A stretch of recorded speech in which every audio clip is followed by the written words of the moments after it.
They're not very much to look at.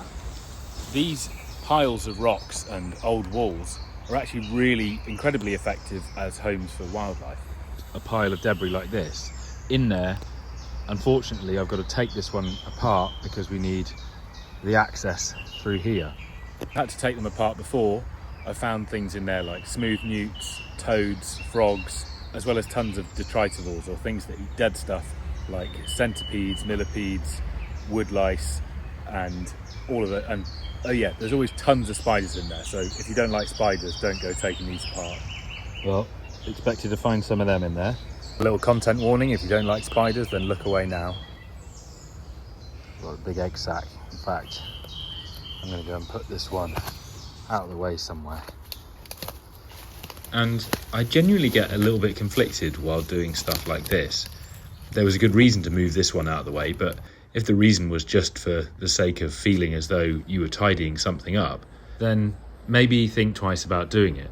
And that's part of the reason why I made this video, because I felt bad and thought I want my net effect on the world to be that more of these are put in place rather than fewer, and me being the culprit for taking them apart.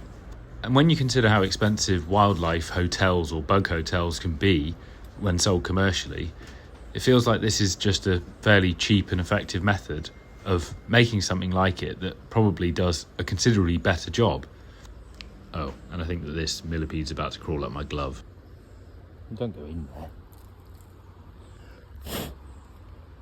Potentially, if you're a keen gardener and you've got hostas and things like that, then these are perfect breeding grounds for slugs too. But they're also, if you've got slugs, you've got things that eat slugs.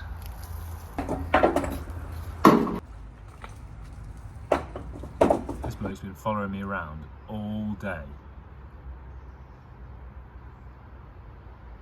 That was a big old slug. This is what we were expecting. Looks like a little smooth newt, so I'm going to try and take it away. Don't want to come, do you, mate? Come on.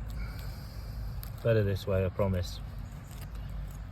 This is a smooth newt, and you can tell because of its yellow belly.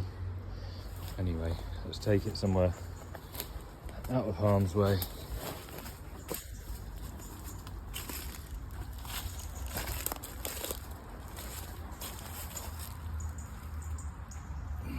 Go on.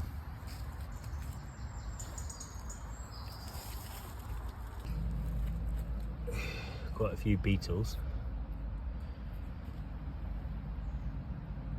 And if you are somebody who likes everything to look tidy, if you wanted to still replicate this but have something that looked nice, then you could obviously have a pile of natural stone or a dry stone wall, and it would do much the same thing, but look like it's got a purpose rather than just a pile of hardcore.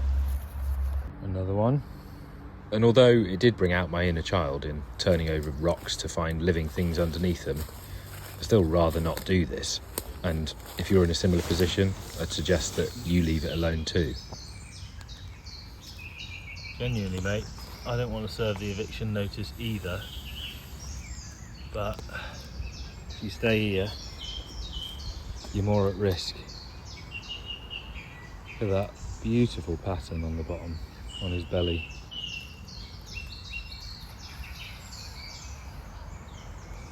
Be free.